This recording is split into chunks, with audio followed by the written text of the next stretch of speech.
At one point, you were pregnant by Jay?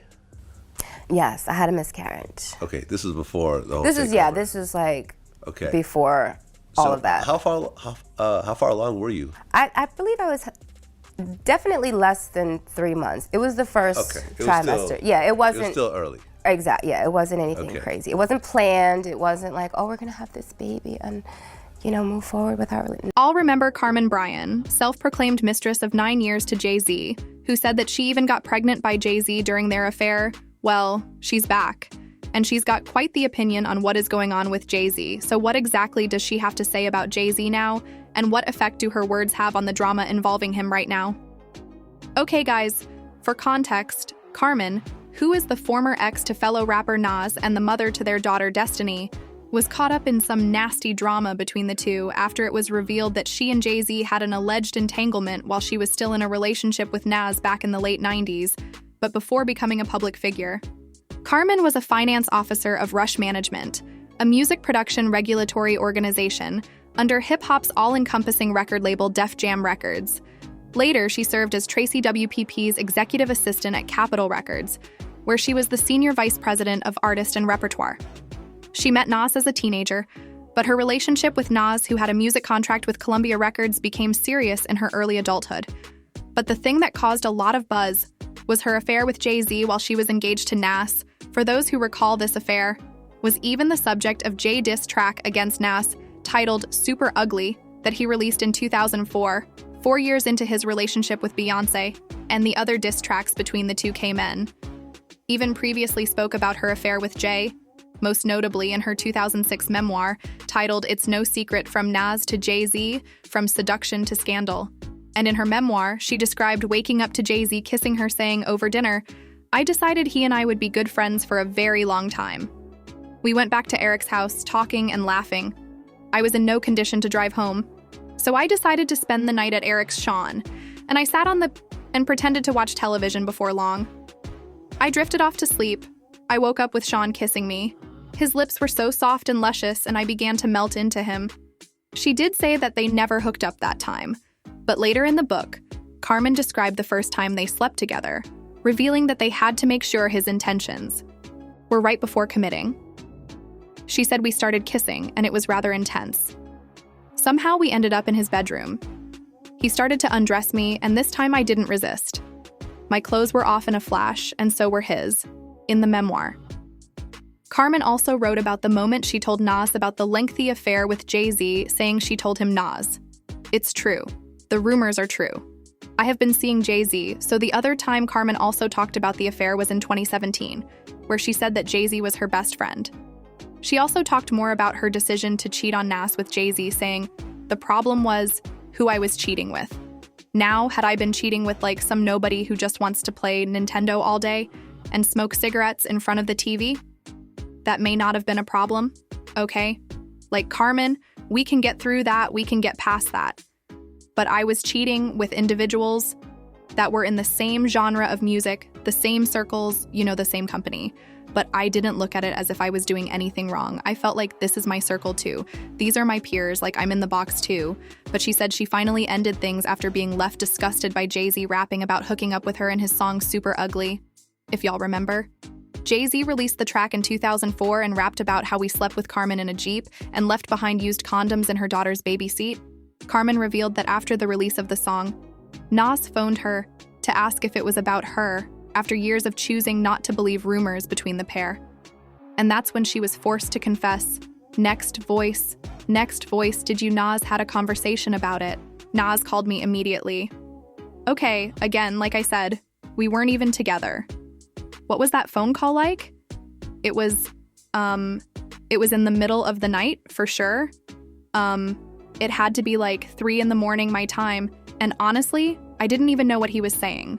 I was half asleep, and I couldn't really understand, and I was like, I gotta hear the song to really, internalize what's going on so I can give you a sincere reaction. So it wasn't until Did you and Nas have a conversation about it? Nas called me immediately. Okay. What was Again, like I said, we weren't even together. What was that phone call like? It was in the middle of the night, for sure. It had to be like 3 o'clock in the morning, my time. And honestly, I didn't even know what he was saying. I was half asleep and I couldn't really understand it. And I was like, I gotta hear the song to really, internalize what's going on so I can give you a sincere reaction.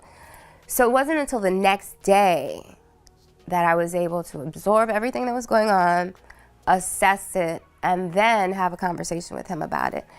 And once I realized what Jay was doing, I was like, you know what?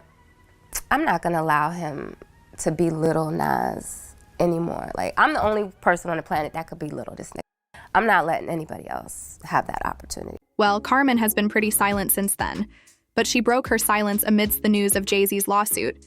And let's just say that she basically insinuated that Jay-Z is guilty of what he is being accused of.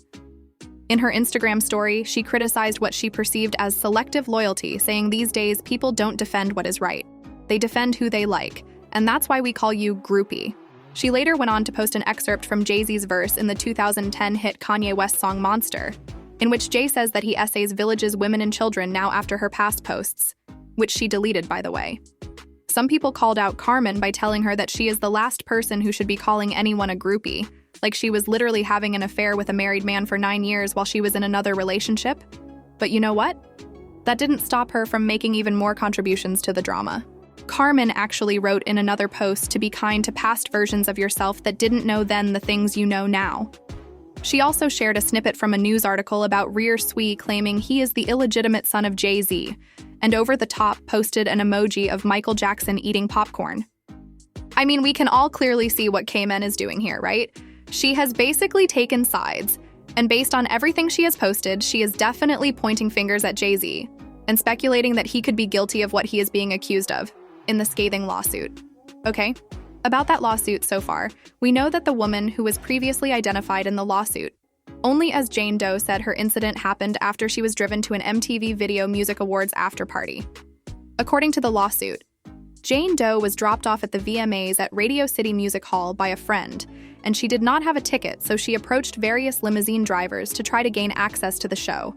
Or after Party One driver allegedly told her that he worked for Diddy, and he also alleged Elle told her that she fit what Diddy was looking for. The driver then later picked her up, and after 20 minutes, she was dropped off at a White House with a U-shaped driveway.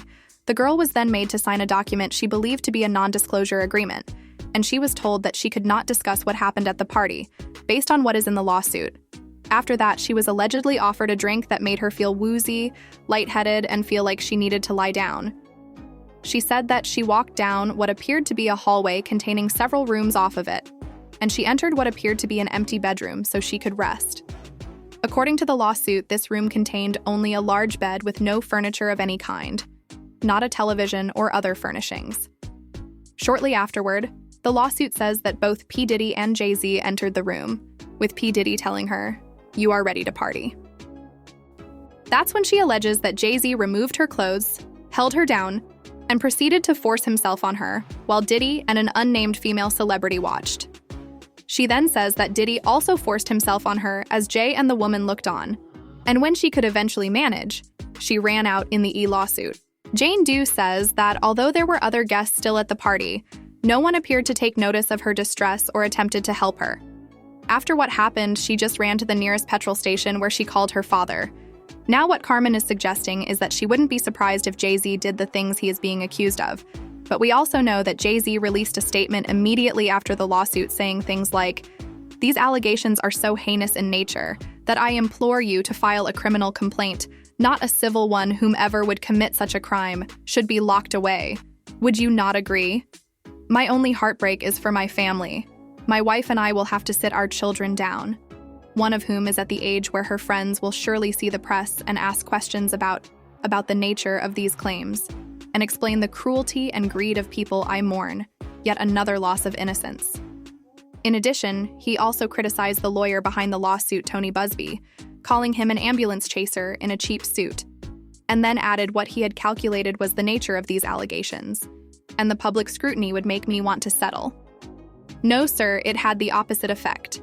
It made me want to expose you for the fraud you are in a very public fashion. So no, I will not give you one red penny. You have made a terrible error in judgment, thinking that all celebrities are the same. I'm not from your world. I'm a young man who made it out of the projects of Brooklyn. We don't play these types of games. We have very strict codes and honor. We protect children. You seem to exploit people for personal gain only. Your network of conspiracy theorists and fake psychics will believe the idiotic claims you have levied against me that, if not for the seriousness surrounding harm to kids, would be laughable. I look forward to showing you just how different I am. Let's just say that this statement did not sit well with a lot of people, including Carmen, which is why she is out here adding more fuel to Jay's drama. Again, like I said, we also have people bashing Carmen for inserting herself in the chat, but what do you think? Should she be out here talking about their affair that lasted a solid 9 years? Is she suddenly being this vocal because she knows other secrets that could be damaging to Jay-Z? Let me know what you think in the comments section below.